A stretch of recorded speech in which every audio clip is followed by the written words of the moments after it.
Rapunzel by Margaret Hunt.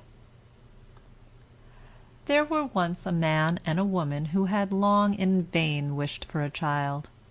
At length the woman hoped that God was about to grant her desire. These people had a little window at the back of their house from which a splendid garden could be seen, which was full of the most beautiful flowers and herbs. It was, however, surrounded by a high wall, and no one dared to go into it, because it belonged to an enchantress, who had great power and was dreaded by all the world.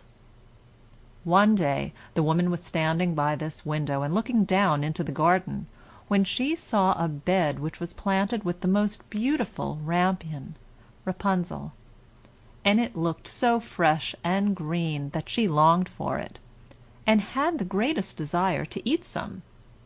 This desire increased every day, and as she knew that she could not get any of it, she quite pined away, and looked pale and miserable. Then her husband was alarmed, and asked, "What aileth thee, dear wife?" "Ah," she replied, "if I can't get some of the rampion, which is in the garden behind our house, to eat, I shall die." The man, who loved her, thought, "Sooner than let thy wife die, bring her some of the rampion thyself, let it cost thee what it will."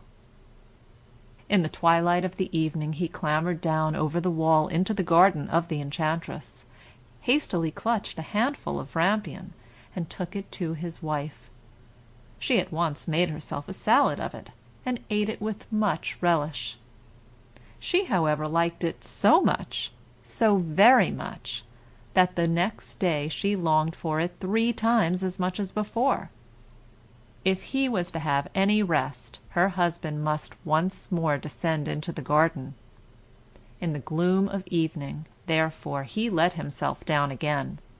But when he had clambered down the wall he was terribly afraid, for he saw the enchantress standing before him.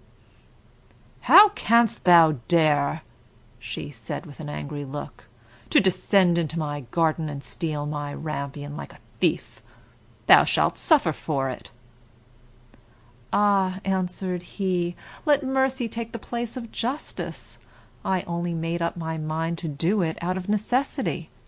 My wife saw your rampion from the window, and felt such a longing for it, that she would have died if she had not got some to eat."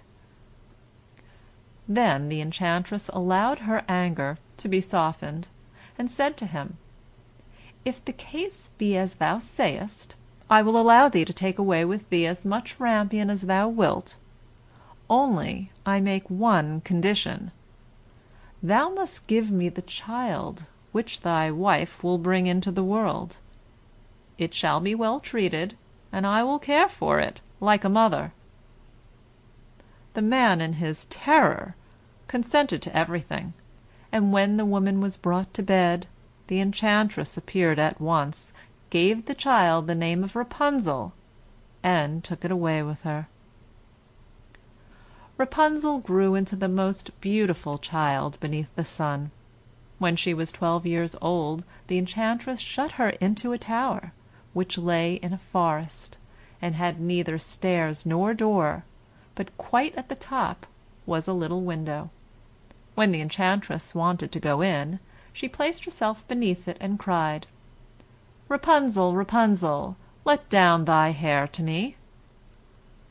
Rapunzel had magnificent long hair, fine as spun gold, and when she heard the voice of the enchantress, she unfastened her braided tresses, wound them round one of the hooks of the window above, and then the hair fell 20 ells down, and the enchantress climbed up by it. After a year or 2 it came to pass that the king's son rode through the forest and went by the tower. Then he heard a song, which was so charming that he stood still and listened. This was Rapunzel, who in her solitude passed her time in letting her sweet voice resound. The king's son wanted to climb up to her, and he looked for the door of the tower, but none was to be found. He rode home, but the singing had so deeply touched his heart that every day he went out into the forest and listened to it. Once, when he was thus standing behind a tree, he saw that an enchantress came there, and he heard how she cried, "Rapunzel, Rapunzel, let down thy hair." Then Rapunzel let down the braids of her hair, and the enchantress climbed up to her. "If that is the ladder by which one mounts, I will for once try my fortune," said he. And the next day, when it began to grow dark, he went to the tower and cried, "Rapunzel, Rapunzel, let down thy hair." Immediately the hair fell down and the king's son climbed up. At first Rapunzel was terribly frightened, when a man such as her eyes had never yet beheld came to her. But the king's son began to talk to her quite like a friend, and told her that his heart had been so stirred that it had let him have no rest, and he had been forced to see her.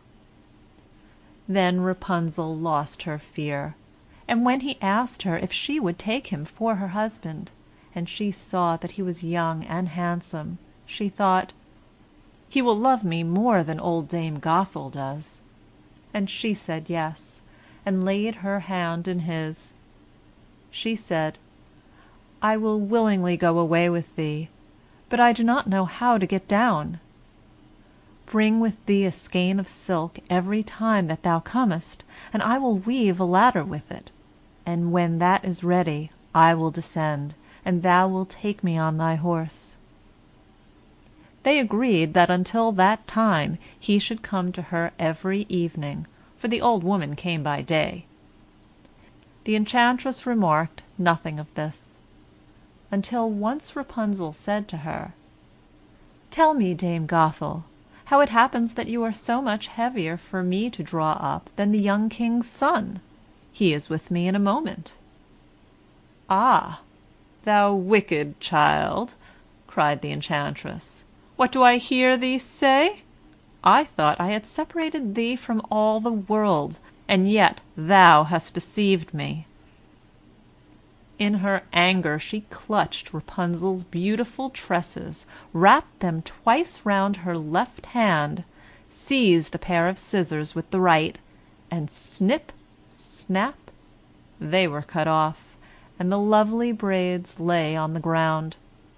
And she was so pitiless that she took poor Rapunzel into a desert where she had to live in great grief and misery.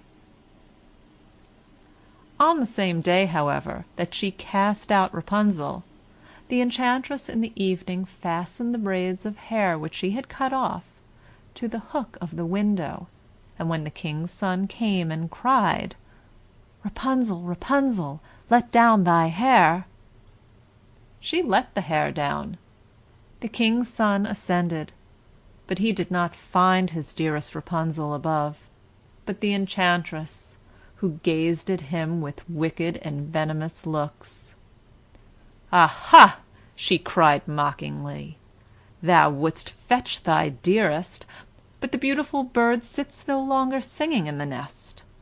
The cat has got it and will scratch out thy eyes as well. Rapunzel is lost to thee. Thou wilt never see her more." The king's son was beside himself with pain, and in his despair he leapt down from the tower. He escaped with his life, but the thorns into which he fell pierced his eyes. Then he wandered quite blind about the forest, ate nothing but roots and berries, and did nothing but lament and weep over the loss of his dearest wife. Thus he roamed about in misery for some years, and at length came to the desert where Rapunzel, with the twins to which she had given birth, a boy and a girl, lived in wretchedness. He heard a voice, and it seemed so familiar to him that he went towards it, and when he approached, Rapunzel knew him and fell on his neck and wept. 2 of her tears wetted his eyes, and they grew clear again, and he could see with them as before. He led her to his kingdom, where he was joyfully received, and they lived for a long time afterwards, happy and contented. End of Rapunzel. Recording by Rhonda Fetterman.